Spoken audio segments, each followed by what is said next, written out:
Hello, everyone. My name is Luke Thomas. It is now 6:30 in the evening. I usually go for an hour or more on the UFC pay-per-view numbered show, post-fight shows. We're not going to necessarily do that, but let's talk at least about what we saw in that main and co-main and maybe a couple of other things along the way. The UFC Paris post-fight show starts now. Let's get going.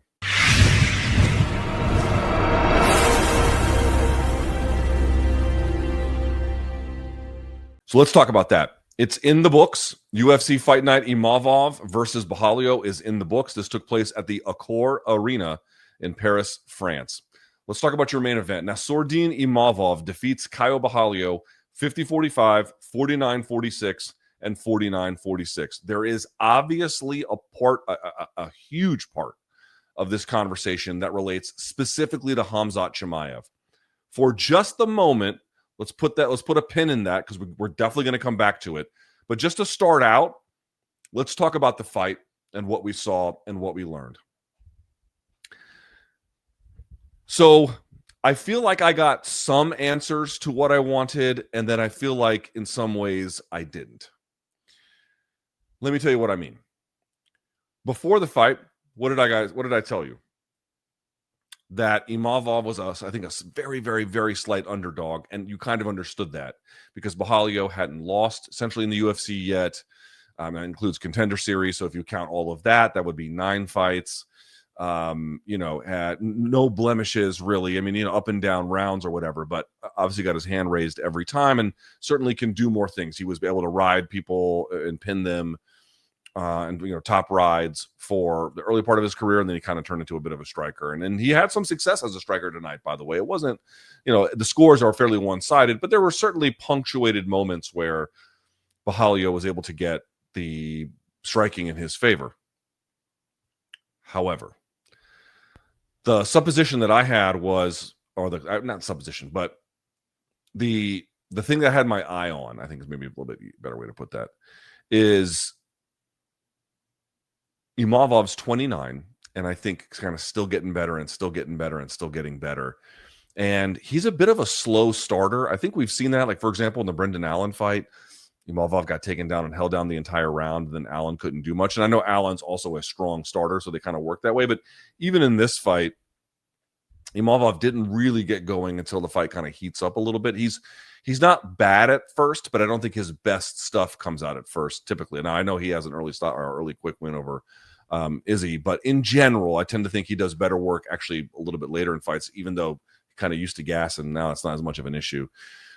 So there's the point I wanted to make. At 29, it does feel to me like he's still actually leveling up a little bit. And so that was an interesting thing for me to see.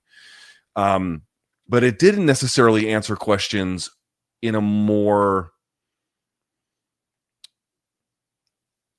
It looked to me like he is certainly becoming more well-rounded, but that it's not so well-rounded that his wrestling is, even when he was getting double unders on Borralho or clinching up with him, it wasn't like that necessarily did a lot for his game. Like, the way in which Imavov won this was the way in which you would have expected him to win. In that sense, it was quite conventional, quite normal, right? Now, there was nothing too surprising about that.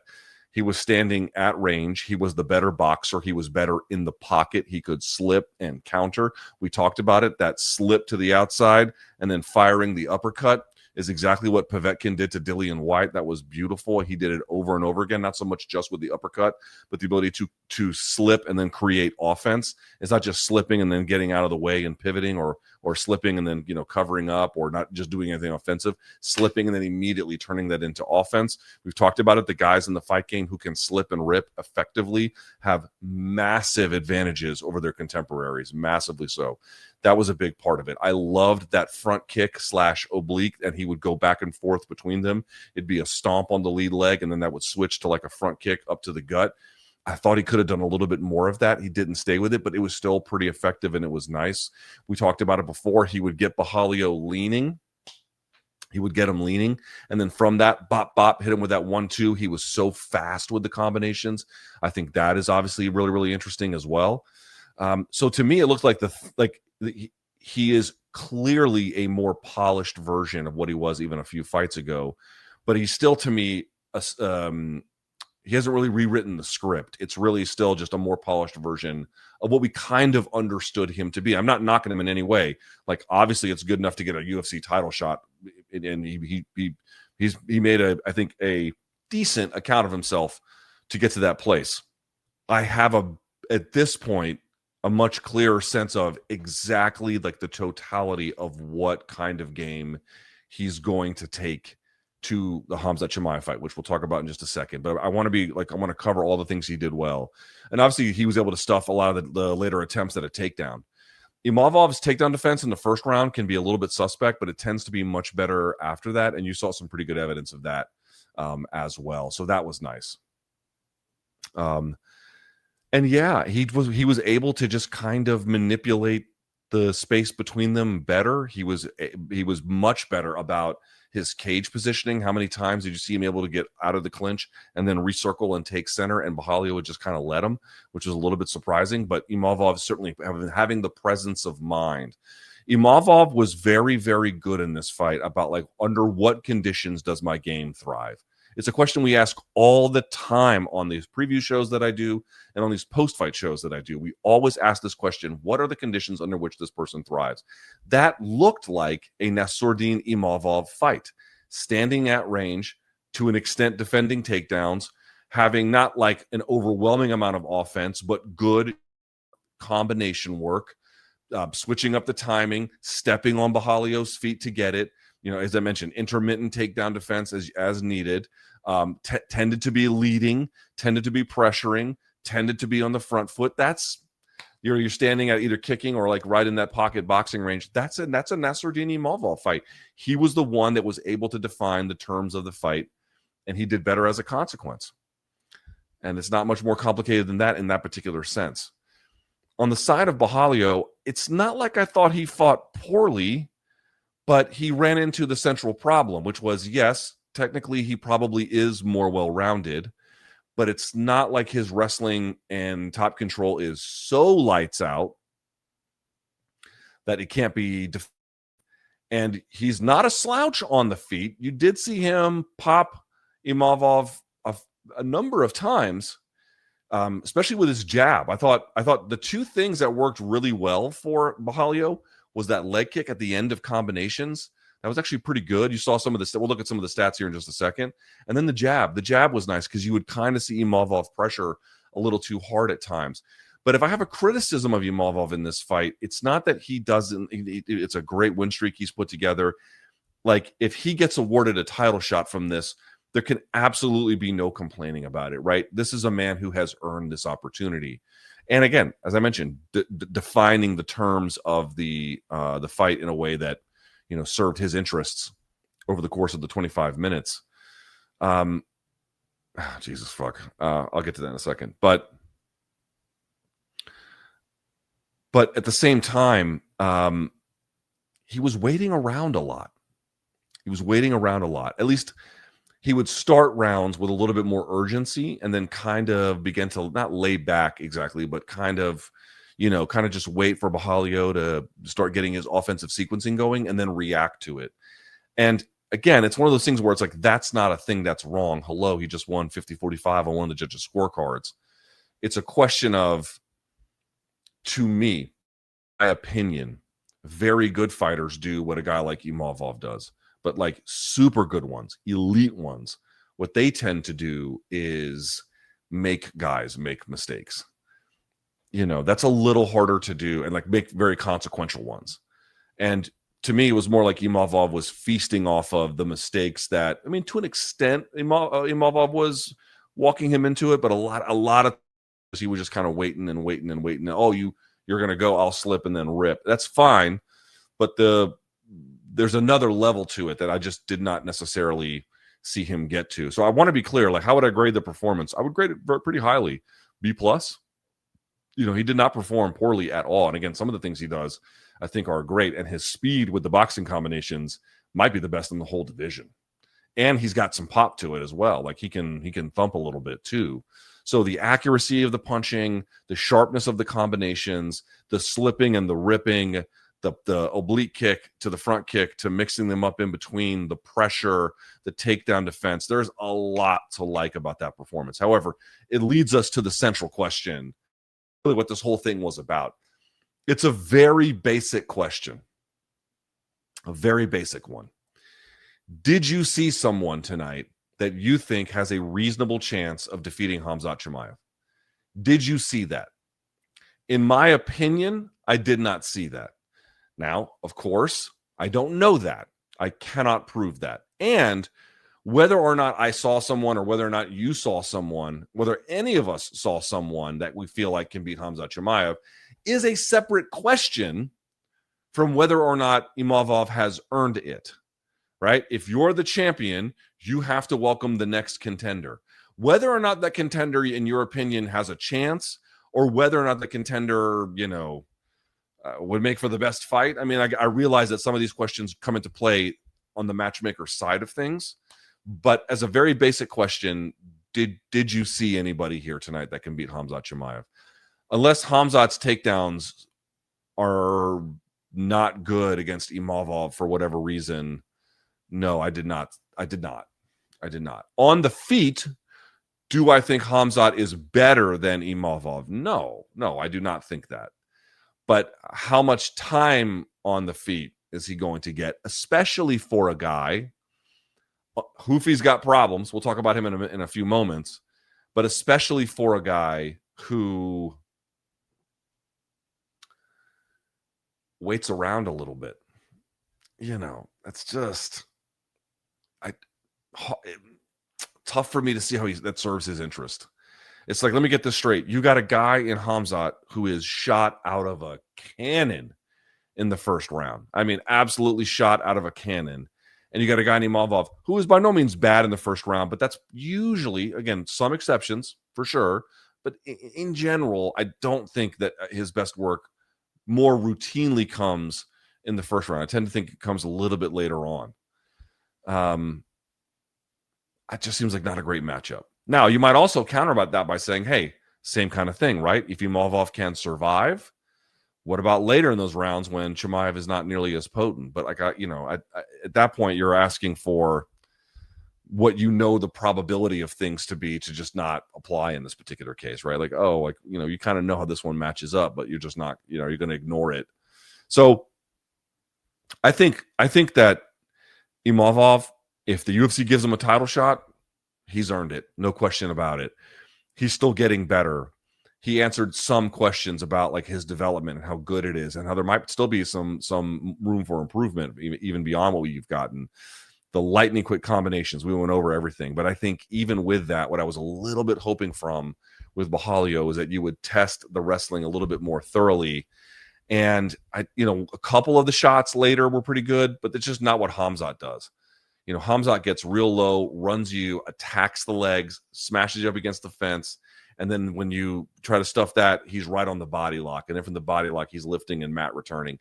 You just didn't see that kind of thing threatened. More to the point, Caio Borralho was like, oh, I've trained with Khamzat.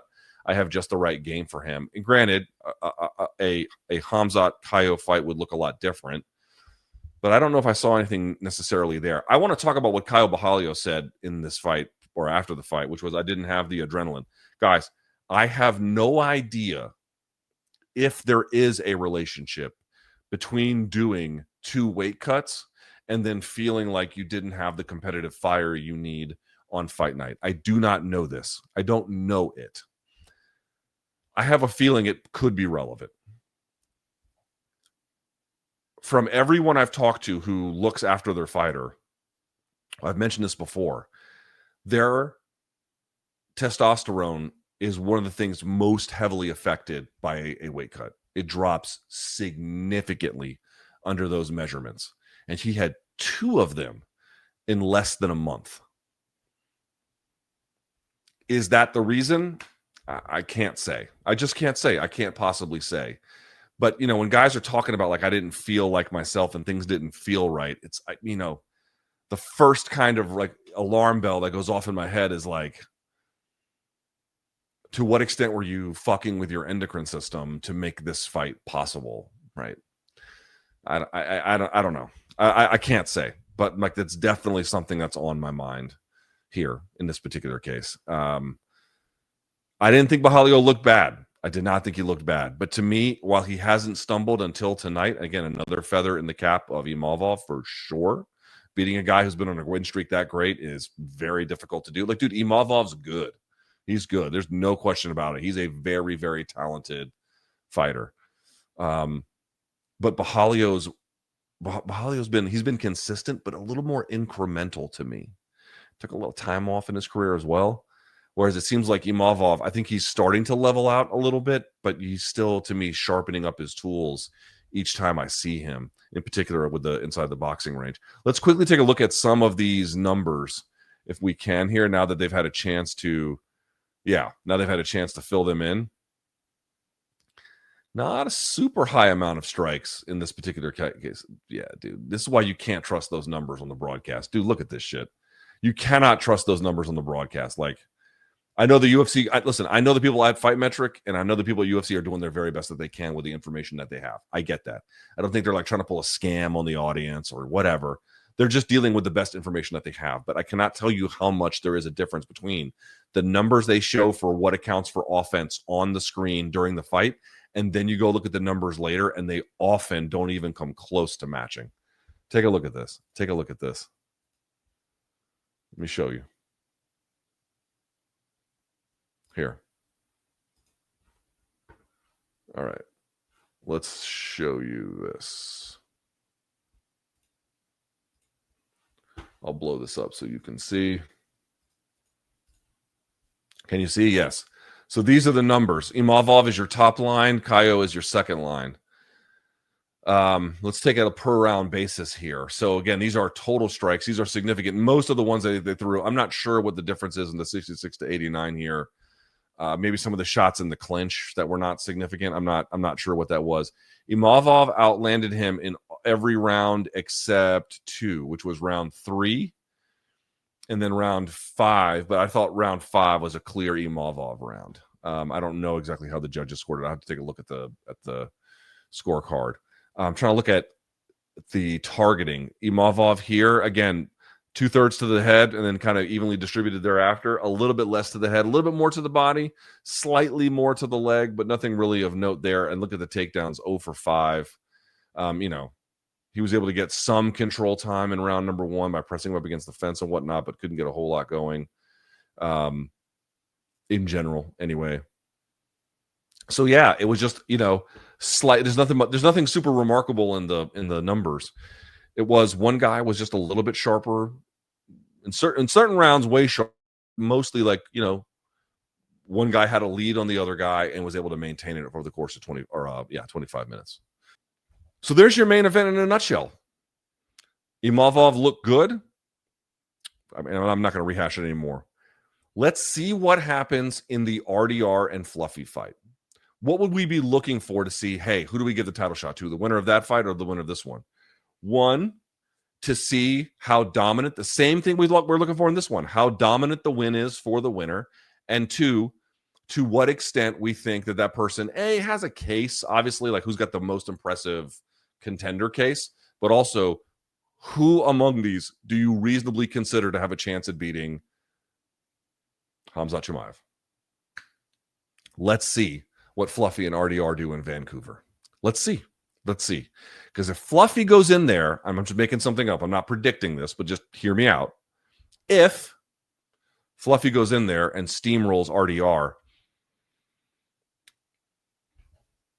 how do you not give him the title shot? How do you not do that? You would have a dominant win over a top contender. You'd have an insane win streak. And you would have somebody who you think, okay, this is a guy who might be able to do something, at least do something to the champion. But, if it's not that kind of a fight and it kind of peters out and it's a lot of stalling and neutralization, maybe you go Imavov and just say, hey, listen, his run is superior. He beat better people along the way. We just go that way. It'll be I'd be very curious to see what happens then. I don't think that you're going to get a boring fight with RDR Fluffy, but dude, stranger things have happened, right? I mean, you just have to wait and see. Let's talk briefly, if we can, about that co-main event. Man, what can you say? Benoit Saint Denis defeating Mauricio Ruffy rear naked choke at 256 of round 2. This was a terrible night for Ruffy. Terrible. He looked terrible. He is super fun on the feet and has great movement, but I hated his stance at first. He narrowed it a little bit. He had this super wide stance, which is like, dude, you need to be able to move. And my guess is he did that because A, maybe he was disregarding BSD, or B, maybe he thought he could bait him into like some kind of reaching single leg and then could intercept him. And by the way, in round 2, you saw some of those things. By the way, I didn't mention this from Imavov when they were playing that lead hand fighting game, and he would grab the wrist and then roll the elbow over and then drill him. I love that too. That was real nice. That's good stuff. So, again, there was a lot to like from Imavov. It's just not a question about it doesn't seem like a lot of that would be especially relevant against Khamzat. But in the co-main event with Ruffy, he had some that the jumping knee was nice. He nearly caught him. He had his own elbows in close quarters that I thought were nice. A couple of spinning attacks that got pretty close. But in the end, dude, when it came time to wrestle, you knew BSD. I mean, BSD got the back of Dustin Poirier. He was able to like take him down and flatten him out. Like he could do a lot, but Poirier was able to hang on, right? Poirier was able to show some well-roundedness, get back to the feet, and then obviously put it on him, whatever state BSD was in at that point. So there was a couple of moments that it got a little hairy for BSD, but Ruffy on the ground, the only thing that was saving him was, one butterfly hook, which he couldn't necessarily do a lot with. He couldn't off balance. He couldn't get it to cause a scramble. He couldn't stand. He got mounted, and then he got often, but not always, he got get both elbows collected. What you're looking for is to separate the elbow from the body. That's what you want to collect. And the higher you can create it, again, that's not the same. We talked about this with CJI. That's not the same as getting it across for a choke, but pure domination is if you can get to the mount and then collect both elbows away from their body with your underhook. That is pure domination, right? And that's what I mean, dude. You saw a lot of that. And yes, I think Ruffy was able to get up at the end of the first when BSD tried to open up a little bit. I have to go back and check the tape, but he was able to open up with it a little bit, and that caused, that gives some leeway and some allowance for guys to be able to stand. But, he was able to go right back to it into round number 2. And then, dude, I mean, he was able to reverse position a couple times too and get on top, right, of BSD. I think that happened once. But the reality is, dude, if you're scrambling and then you're on your knees and your elbows and you're not moving, like, what is it you expect to happen? You know what I mean? Like, there is a certain level of situational awareness, and frankly, I think even pure like grappling competency that is missing from Ruffy's game. How old is Mauricio Ruffy? 29. Okay, he's got some time. Obviously, on the feet, he's dynamic as shit. But this fight was a major step back for him. In fact, I was, so on Thursday's live chat, they were asking me to rank them. Okay, well, now we have some more information. I know Caio lost, but Caio, to me, he beat really good guys. So I'm going to go, I think, again, we'll see what happens with Jayon Silva, but I would still put Silva 1. Dude, Proches is going to come up. He's going to be at 2 or 3. You can decide who you want to put him or Caio in there, depending. Obviously, Caio didn't have a great performance tonight. Dude, I'm going to put Ruffy at the back. Ruffy might be the most exciting striker, but his ground game is got problems. He's got problems. BSD can take you down, but he doesn't blend control and ground and pound very well. He creates a lot of openings, and he can ground and pound very well at times, and he's certainly got good control, but it's the mixing of the two. Like, you might say, well, who mixed the two well? Khabib could mix the two super fucking well. They all can't be Khabib, but you're asking what an example of that might look like. So anyway, not a great run. Not a great performance. Let me see some of the data on this very quickly if I can. Oh my God, dude, he got fucked up in this fight. Dude, look at this shit. Look at this stat line. Look at this stat line. I mean, just look at this. This is Benoit Saint Denis at the top, and then Ruffy on 5 total fucking strikes. 1 in the first round, 4 in the second. Gave up 2 of 5 takedowns for 3 minutes of control. He got taken down in both rounds. And then he got 134 of control time here, plus with the sub attempt, which he got credited for. And, not overall like tremendous ground and pound again, because he was doing a lot of holding. But, dude, Ruffy had nothing for him. Hoofy had nothing for him. I'll say this for BSD. This was a big restorative win. He does it in front of France. That's nice.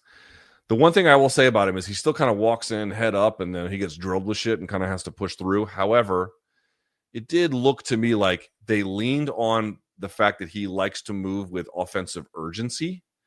They did lean on that, which is quite nice. But they gave him, I think, some more clear setups that he was looking for, and then to more methodically apply it on the ground so as not to lose position, if at all possible, which, you know, there was some reversing of that. But in general, he did pretty good to maintain it. Like they gave him, let's work with, in other words, let's work with who you are, but let's constrain it in a smart and thoughtful way. And I thought there was at least some ability to execute on that. It limited his offense to a degree in the first round, but, you know, obviously you got the choke in the second. The other part too is like Hoofy is, you know, the guy is like, he wasn't hand fighting. You know what I mean? Like you're not building height. You're not getting your hips up. You're not hand fighting. There's just, I mean, it's not that I don't think he knows those things necessarily, or excuse me. It's not like I think he doesn't know those things, but the fact that they are not instinct at this point is a problem. It's a problem. So, you know, Hoofy is a fun guy and I think could be an interesting addition to the division. And 29 still got a little room to grow, but that was a, you know, if you had, oh wow, I can't wait to see him against, like he was calling out Ilia Topuria, and it's like, brother, you're not ready for that. You're not ready for that at all, even a little bit. BSD gets a highly restorative win, and as I mentioned, I think putting a little bit more thought into the application of his strategy. He's still going to fight like himself, but in a little bit more of a responsible way. Very quickly, let's go through this. Modestas Bukauskas defeating Paul Craig. Paul Craig retires from MMA. Modestas, to me, took his time. We talked about it, underhook, far side. You know, we talked about some of the strikes he would differentiate. We would talk about, you know, so as soon as Paul Craig pulled guard and then, you know, knew exactly where to go, pulls the arm out. As soon as he drops, bang, getting right to work, knowing what his positioning should be. Landing that elbow. We talked about, you know, if you're chest to chest, there's not much you can do, but he opened up and came over the top. That was super, super nice. I really like that. Paul Craig has had an interesting and I think commendable career. I wish him happy trails. Dude, for Modestas Bukauskas, he called for someone in the top 15. I think he's earned it. That was a nice performance by him. You know, he literally retired a guy tonight. So like that's the state that Paul Craig was in, but you can clearly tell he was building off attacks, making smart decisions, and then leaning into his offense when it made sense. Like that was really good. Mason Jones versus Balaji Oki. He wins at 318 of the round. Balaji Oki was putting it fucking on Mason Jones. Now there's a question about whether he was glove grabbing or not by holding on to one of the far side wrists.